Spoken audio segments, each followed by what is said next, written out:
Welcome back to Business English Desk. I'm Laura. And I'm Jamie. And today we're talking about 7 habits that quietly stop you from sounding fluent. Not bad habits like laziness, not that. More like learning habits, speaking habits, thinking habits that feel normal but hurt your flow. Exactly, because sometimes your English is good, your grammar is okay, your vocabulary is okay. You understand a lot, but when you speak, something still feels a little off. Yes, and that feeling can be frustrating because you think, wait, I studied so much. Why do I still sound stiff or slow or unnatural? And if you've ever felt like that, this episode is for you, because fluency is not only about knowing English, it's about using English in a way that feels smooth, clear, relaxed. And human, very human, not robotic, not perfect, not like a walking dictionary. Yes, that is not the goal. And before we get into the 7 habits, let's clear up one big thing. What fluency actually means. Yes, because a lot of learners think fluency means no mistakes, advanced words, perfect grammar, perfect pronunciation, and speaking fast all the time. But that's not it. Not really. Fluency is more like flow, ease, connection, response, Timing. natural rhythm. Yes! You can make small mistakes and still sound fluent. You can use simple words and still sound fluent. You can pause sometimes and still sound fluent. Because fluency is not a performance. It's communication. Can people follow you? Can you respond? Can you keep going? Can you sound comfortable inside the language? That's beautiful. Comfortable inside the language. I love that. Thank you. So today, we're not talking about grammar rules or long vocabulary lists.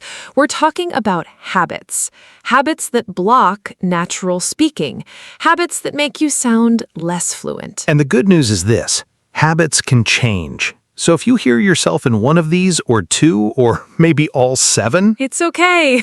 No shame, no guilt, just awareness. Because once you see the habit clearly, you can replace it with something better. and that is how fluency grows. Not by force, but by better patterns. All right, let's start with habit number 1. And honestly, this one hits almost everybody at some point. Oh yes, this one is huge and very relatable. Habit number 1, translating everything in your head. This habit feels useful because your brain says, okay, let me take this idea, say it in my language, now move it into English, now check the grammar, now speak. And by the time you're ready, the conversation has already moved on. Exactly. Somebody asks, what did you do this weekend? And inside your head, it becomes, okay, weekend, Saturday, friend, restaurant, past tense. How do I say relaxed? Should I say rested or relaxed? Wait. And then you say, I went to, and you feel pressure immediately. Yes, and the problem is not intelligence. The problem is process. Translation is slow, conversation is fast. If you try to build every sentence word by word from another language, you will sound hesitant, even when you know enough. So what should you do instead? Think in meaning, not words. Focus on the idea, not the exact translation. For example, if you want to say, I was very busy, don't search for the perfect translation. Just grab the nearest clear idea, like, work was crazy, or I had a busy day. Yes, real speaking is flexible. You do not need the perfect sentence. You need a working sentence. That's so important. A working sentence, not a perfect sentence. And here's a simple example. Imagine your friend says, do you want to come with us? And in your language, your answer might be something long and polite and beautifully structured.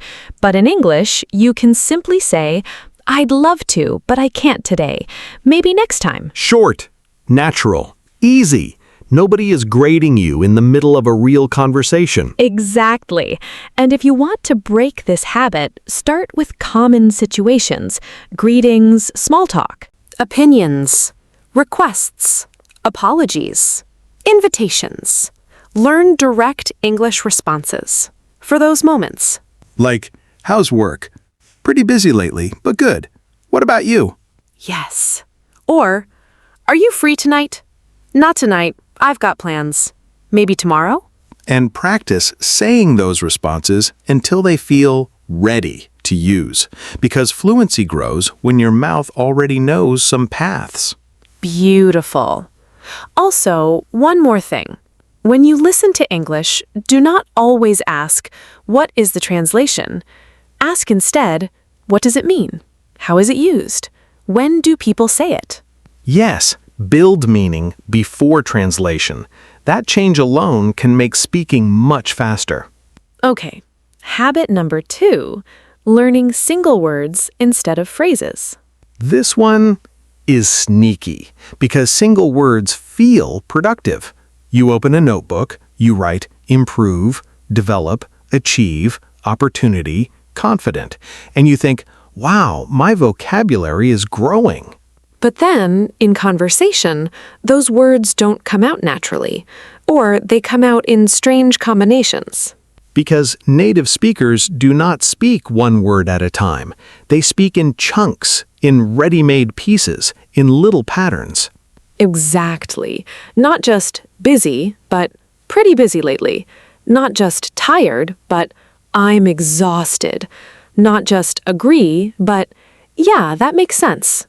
Yes, and when you learn phrases, your speech becomes smoother because you are not building from zero. Think about it. If you only learn the word suggest, you still have work to do. But if you learn I suggest we, or maybe we could, or what if we, now you can actually speak. And that's the difference between knowledge and usable knowledge. One sits in your notebook, the other joins the conversation. I love that. So true. Here's another example. Let's say you learn the word apologize. Great word. Useful word. But in real life, what do people actually say? Sorry about that. My bad. I'm so sorry. Sorry, I totally forgot. Yes. Or if you learn delay. Okay, but real speech sounds like, sorry I'm late. Traffic was awful. I got held up. Thanks for waiting. Exactly. Phrases carry emotion, timing, rhythm, social meaning. And that helps you sound human. So if you want more natural English, stop collecting lonely words. Lonely words. Yes. Give them friends. Learn them in groups, in examples, in sentences, in situations. When you learn something new, ask yourself, what usually comes before it? What usually comes after it? How do people really use it? And write it down, like that, not just decision. Write, make a decision. Tough decision. I haven't decided yet. We need to decide soon. And then say them out loud, because phrases need voice, not just eyes. Yes. And if you're watching shows or listening to podcasts, notice the chunks. Like, to be honest, fair enough. That depends. I was about to say, the thing is, it's not a big deal. Those little pieces are gold. They make speech feel lived in, not translated. Habit number 3, waiting for perfect grammar before speaking. Oh, wow. This habit Creates so much silence. and so much stress. Yes, because a lot of learners think, I'll speak when I'm ready, when my grammar is stronger, when my tenses are perfect, when I stop making mistakes. But that moment never really comes because speaking is not the reward after learning. Speaking is part of learning. Exactly. If you wait until everything is perfect, you freeze. And that freeze becomes a habit. Somebody asks you something, and instead of speaking, you start editing inside your own head. Should I say have gone or went? Should I use the article? Should I say fewer or less? Is this formal enough? Is this correct enough? And while you're doing that, the connection is gone because conversation needs movement, not perfection. Let's be clear, grammar matters. Of course it matters, but in real speaking, fluency comes first, refinement comes later. Yes. First, get the idea out. Then, over time, make it cleaner. Here's a simple example. Maybe you want to say, I've been working here for 3 years. But in the moment, you panic. So you say, I work here 3 years. Is it perfect? No. Is it understandable? Yes. And once you keep talking, you can improve it. Exactly. Communication first, polishing second. And actually, confident speakers do this all the time. Even native speakers. They restart, they change words, they fix themselves.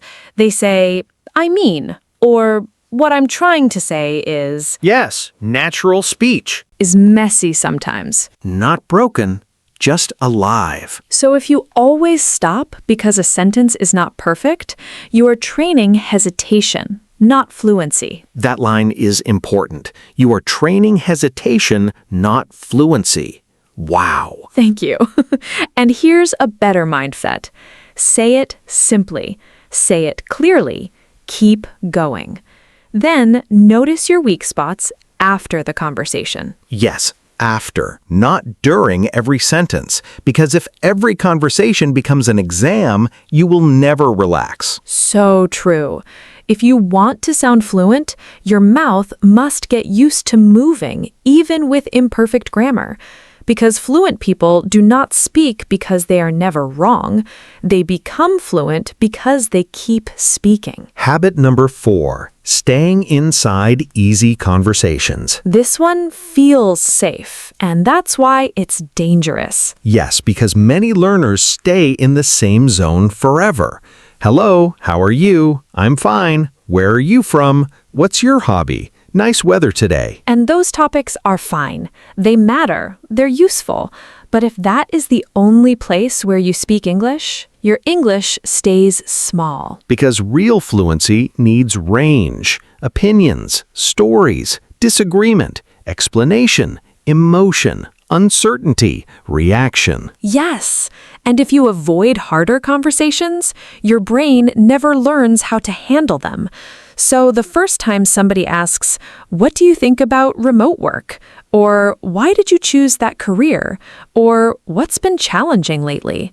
You suddenly feel lost. Not because your English Is terrible. but because you never practiced that kind of speaking. Exactly. Comfort zones feel good, but they slow growth. If you only use English where you feel fully safe, your speaking becomes predictable and very limited. Confident speakers improve faster because they step a little beyond comfort, not into panic, just beyond comfort. That distinction matters. Not panic, just stretch. Maybe instead of saying, I like this movie, you explain why. Maybe instead of saying, my job is busy, you describe a challenge. Maybe instead of just answering, you ask follow-up questions. Yes, and maybe you try topics like work problems, goals, habits, travel mistakes, culture differences, learning struggles, family stories, things you changed your mind about. Those topics train real speech, because real life is not only introductions. Real life includes explaining, comparing, defending an idea, reacting to surprise, telling what happened. And here's something practical. After every easy answer, add one more sentence. Just one. Yes, if someone asks, how was your weekend?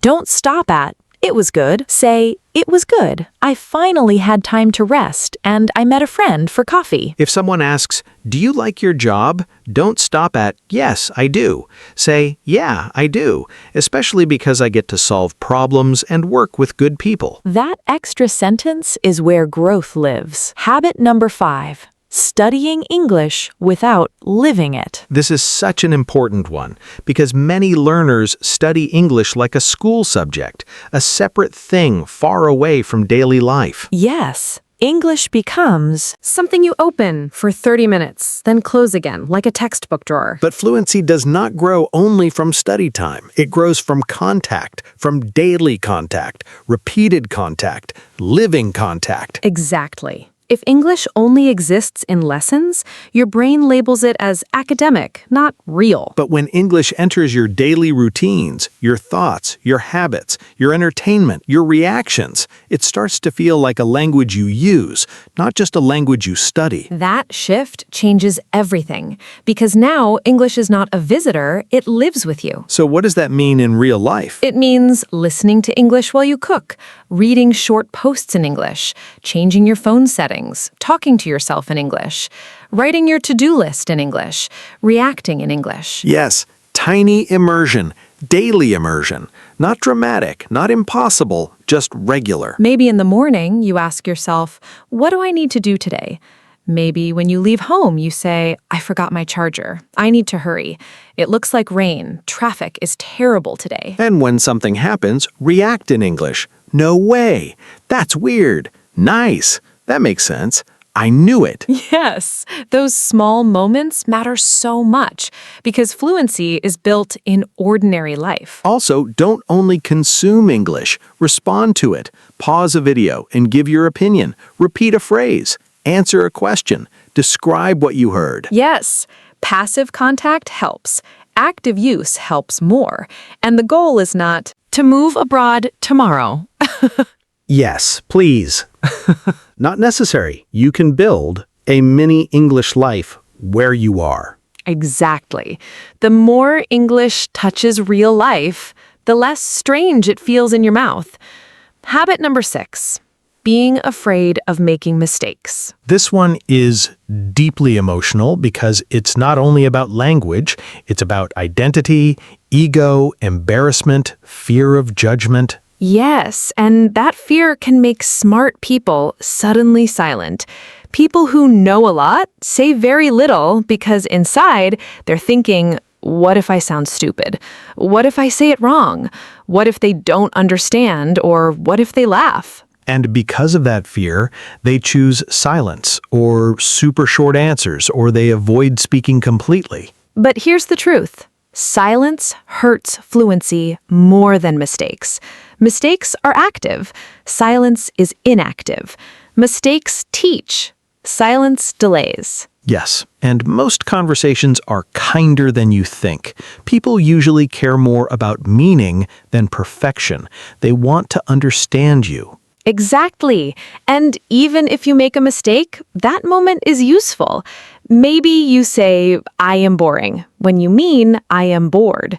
Okay, now you remember it much more deeply. Yes, pain helps memory. A little bit. Not too much, but yes. And mistakes also make you flexible because you learn how to repair, how to rephrase, how to keep going. That is a fluency skill. Repair is a fluency skill. Saying, sorry, let me say that again. Or, what I mean is, or, I don't know the word. But it's like, yes, amazing. Because fluent speakers are not people who never get stuck. They are people who know how to move through the stuck moment. So if you are scared of mistakes, try this mindset. Every mistake is part of your accent, not your final identity. Wow, I like that. Not your final identity. Yes, you are not your awkward sentence. You are not your wrong tense. You are a learner in motion. And honestly, some of your best speaking days will come after many messy days. That's normal. Here's a real example. Maybe someone asks, how was the presentation? And you say, I was very nervous, sorry, but it went okay. People understood me. That is real speaking. You corrected yourself. You kept going. The world survived. The conversation survived. The world survived. Exactly. And every time you survive a mistake, fear loses power. So please remember, mistakes do not block fluency. Fear blocks fluency. Habit number 7, speaking textbook English instead of real English. This one is such a big deal because many learners learn correct English, but not natural English. Yes, they learn sentences like, I am very pleased to make your acquaintance, and nobody says that. Unless they're in a period drama. Exactly. Or they say things like, I shall contact you tomorrow, or I want to consume food now. Oh, no. Very correct. Very strange. And this happens because textbooks often teach clean examples, formal patterns, complete sentences. But real conversations are softer, shorter, looser. Yes, real English uses contractions, Reductions, fillers, natural reactions. and simple wording. For example, textbook English says, I do not understand. Real English often says, I don't get it, or sorry, I missed that. Textbook English says, I am very tired. Real English says, I'm exhausted. I'm so tired. I'm wiped out. Textbook English says, I would like to know your opinion. Real English says, what do you think? Or how do you see it? Textbook English says, I cannot attend the meeting. Real English says, I can't make it, or I won't be able to join. Now, let's be careful here. Formal English matters, especially at work, especially in writing, especially in professional settings. Yes, but even professional English can sound natural, warm, clear, human. Exactly. Sounding fluent does not mean sounding casual all the time. It means choosing language that real people actually use in that situation. That situation part is so important because natural English changes with context, with relationship, with tone. Yes, how you talk to a close friend is not the same as how you talk in a meeting, but neither one should sound fake. So how do you fix textbook English? 2 big things. Notice real speech and collect replacements. Yes, if you hear yourself saying, I am in agreement, maybe replace it with, I agree, or, yeah, absolutely, or, that makes sense. If you always say, I am very happy, maybe try, I'm really happy. I'm so glad. That's great. If you say, I will return soon, maybe try, I'll be right back. Small changes, huge differences, because naturalness often lives in tiny choices. And one more thing, real English is not always shorter, but it is often more direct, more flexible, more conversational. Yes, less like reading a script, more like talking to someone. And that brings us to something important. All 7 habits connect to each other. They really do, because if you translate too much, you get slow. If you learn only single words, you sound broken. If you wait for perfect grammar, you freeze. If you stay in easy topics, you don't grow. If you study without living English, it never feels real. If you fear mistakes, you go silent. If you use textbook English, you sound distant. Yes, and together, these habits create a kind of invisible wall, not between you and English, but between you and natural English. And the good news is that natural English is learnable, very learnable, not by becoming perfect, but by becoming more responsive, more flexible, more connected. Let's do a quick recap. Habit 1. Translating everything in your head. Instead, think in meaning and use direct responses. Habit 2. Learning single words instead of phrases. Instead, learn chunks, learn patterns, learn how words travel together. Habit 3. Waiting for perfect grammar before speaking. Instead, speak with what you have and improve as you go. Habit 4. Staying inside easy conversations. Instead, stretch a little. Add one more sentence. Explore harder topics. Habit 5. Studying English without living it. Instead, bring English into ordinary life every single day. Habit 6. Being afraid of making mistakes. Instead, accept messy growth. Speak anyway. Learn in motion. And habit 7, speaking textbook English instead of real English. Instead, notice how people actually speak and collect natural replacements. If you change even 2 or 3 of these habits, your English can start sounding very different, not overnight, but sooner than you think. Yes, because sounding fluent is often not about learning more and more and more. Sometimes it's about removing what blocks you, letting your English breathe. Wow, letting your English breathe. That's nice. Thank you. And now we want to leave you with one challenge, one simple thing to do today. Yes, not next month, not when you feel ready, today. Choose one habit, just one, the one that feels most true for you. Maybe translation, maybe fear, maybe textbook English, maybe only learning words. And for the rest of today, notice it, catch it. Don't judge it, just catch it. If you notice yourself translating, stop and answer simply. If you notice yourself freezing, speak imperfectly. If you notice a textbook phrase, replace it with something real. Awareness first, change second. That is how habits shift. And if you want an extra challenge, record yourself for 1 minute, talking about your day or your work or your weekend. Then listen back. Not to judge yourself, but to notice patterns. Did you translate? Did you pause too much? Did you use textbook phrases? Did you stay too basic? That kind of noticing is powerful because when you hear yourself clearly, you grow faster. And please remember, sounding fluent is not about becoming someone else. It's about becoming more free inside English. Yes, your personality still matters. Your warmth matters. Your humor matters. Your opinions matter. Your stories matter. Fluency is not just pretty language. It's freedom. Freedom to join, freedom to respond, freedom to connect, freedom to be yourself without getting trapped every 5 seconds. Exactly. And that is what we want for you. Not perfect English, real English, usable English, comfortable English. Before we go, tell us in the comments which habit is the biggest one for you right now. Be honest. We're curious. Yes. Habit 1, 2, 3, all 7. No shame.